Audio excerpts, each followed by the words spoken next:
Jason Levine with the Dice Tower, and we're doing another Gen Con preview. I'm here at the Stonemaier Suite, off-site, and we're here with Jamey Stegmaier, and we're going to be talking all Stonemaier games, plus a lot of other things. So welcome to the show. Yeah, thank you for coming by our little room over here off in the Marriott. Yeah. So you're kind of known as the Kickstarter person. You're one of the first people to have big successful Kickstarter in this industry for a small publisher. And what has it been like to kind of forge this ahead and kind of helm the Kickstarting? It's neat to hear you say that. I had a lot of fun when I was on Kickstarter, and I still write about it a lot. I think that's one of the reasons why people might associate me with it. I write a couple blog entries a week, sharing my thoughts and my observations about it. But even though I don't create on Kickstarter now, I'm an avid backer, and so it's neat to see creators do some wonderful things and have very successful campaigns on there. Yeah, I mean, a few years ago, you were doing it, and not a lot of people were, and now you see all these things like from Seventh Continent to Gloomhaven coming out, and you're like, very successful games could come out. And some that had those giant campaigns, and others, like Grim Forest had a very successful campaign and kind of really brought that company up into a lot of people's visibility. It resulted in a wonderful game. So it's absolutely neat to see that. Yeah. And so Scythe, you have a new product here as well. The third and final expansion to Scythe, The Rise of Fenris. It's a campaign expansion and a fully modular expansion in case some people don't like to play campaigns, so they can just break out the parts and mix and match it. Did you play it with Tom? I saw Tom's review the other day, but I did not yet. Okay. I did not yet, but he said that he very much enjoyed it. And cool. So, what does it add? It adds another faction also, right? Or just pieces? Maybe not. So it's a campaign with a lot of discovery elements. So you don't really know what's going into it, what's in there. But there are some giant tuck boxes that you unlock during the campaign, and some of them are sized that you can imagine there's some pretty big components in there. So you did it sort of as a legacy style. The discovery elements of legacy game, there is no permanence in the campaign, so I usually associate permanence with legacy. So it's a campaign that you can completely reset when you're done and play again if you want to, or just mix and match the modules. Yeah. Speaking of campaign legacy, you put out Charterstone, in the past year. Yeah. And this was kind of a different style legacy where the board is what became the legacy and everything else played the same. And how did you come up with deciding to do a legacy game that way? Well, I've been inspired by Rabdavio for a long time. Risk Legacy was one of the best gaming experiences I've ever had. And I love the idea of unlocking rules and a board that permanently changes that you can take ownership over. But I'm more of a Euro gamer and a Euro designer, so I thought what would make sense for a legacy mechanism in a Euro theme, and village building seemed like a really good fit for it. Yeah, and this is going to be a little bit of spoilers for everyone out there, but the way the cards come out and then you add the stickers and you're building your own board and you're building your own faction, and those are your bases, so you could use them differently than everyone else's, is kind of a different, it was very different and unique. I really enjoyed the experience in that. Cool, thank you. Are you working on any future expansions for that, or future expansions for Scythe? For Charterstone, no. It's kind of just a one-off standalone game. No Pandemic Legacy series of trilogies for Charterstone.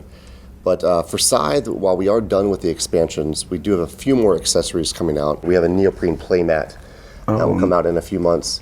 We have a set of encounter cards that were designed by fans of Scythe. So they submitted ideas for new encounter cards, really off-the-wall, crazy stuff.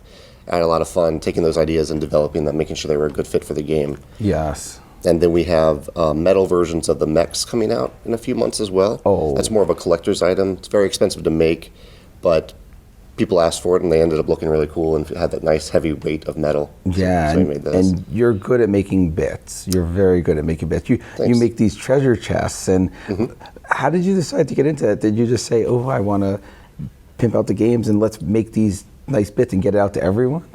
Well, originally in Euphoria, I was trying to think of, I ran a campaign for Euphoria, a game of ours, back in 2013, and I was looking for stretch goals for it. And so I thought, why not take these wooden resources and make them look and feel like their real-life equivalents? But I made a mistake in hindsight. I made them Kickstarter exclusive components. And so after Euphoria came out, a lot of people kept asking me, "Can I have these components?" And I tried to respect my backers and said, "No, they're exclusive. I can't sell them to you," even though I had extras of them.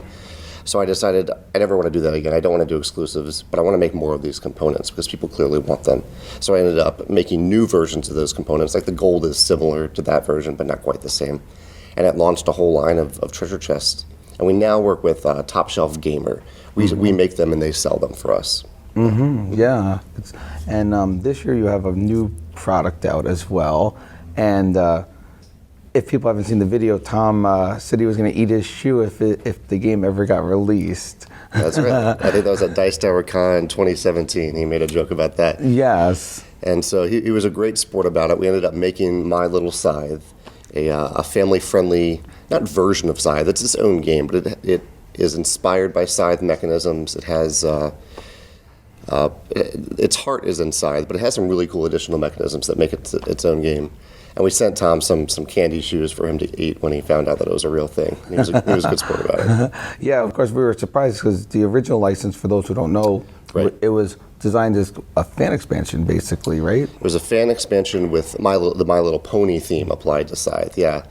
We did briefly talk to Hasbro about it to see if they were interested in working together on that, but they were not. They were very polite. They had a very polite and hard and firm no to that question. So we ended up retheming it. We created a kind of its own world, but each of the animals in My Little Scythe are these big miniatures that look like the animals in Scythe. So it's a little nod to the world of Scythe. No, I mean the components look great. I've seen a lot of families and a lot of children out there playing it on the convention floor, and it seemed to be going over very well. Yeah, it's been neat to see. We're in where we demo games in this room right here, and it's been neat to see families come here and play that together. Yeah, and I think the world you created and the art and everything is incredible on that one. Oh, thanks. That's credit to Hobie Chow and his daughter, and Katie Cow, unrelated to Hobie, is the artist for it. Yeah. So I guess, what are you planning for the future? Do you have any little tidbits about games you're working on right now? The next 3 games that we're releasing were games that were designed by other people, published and developed by me and Stonemaier Games. We'll be announcing one of them on August 29th, and that game will release about a month and a half later. So it's on the boat right now. I've been keeping that one a secret for a while, but I'm really excited to share it. You can't give us a Dice Tower exclusive right now? I can't. I got to wait a little bit longer. But well, you might actually know. Tom already has his advanced copy, so you may have seen it. I have to think about what came in recently now. And then we have another game that'll come out in early 2019. I am personally working on a Civilization game, and I'm working on an open world exploration game that was kind of inspired by Zelda Breath of the Wild. Oh, wow. That should be exciting. Yeah. That one's going to take me a while. I've been working on it for about 18 months, and I think it'll be maybe a 2020 release. Yeah. So working at the beginning, you obviously did all your own design, but now you're you did it between 2 cities as well. That's right. And what's the different experience working on your own on a game versus working on someone else's game? I found that I really enjoy doing a little bit of both. Every day I try to block off some time for development or all the other things that go into bringing a game to life, and I try to block off a little bit of time for design as well. So it's really, with the design, it's all on me to make it right, to make the prototypes, to think through it, to brainstorm. Playtesting is with other people, but with someone else's design, it's nice that I can playtest once or twice and then send that person my thoughts and ideas and have them playtest it with their local group and hone it and balance it for about a month and then send it back to me. In the end, I coordinate blind playtesting either way. But it's nice to be able to throw ideas off of a designer who's really excited about what they're working on.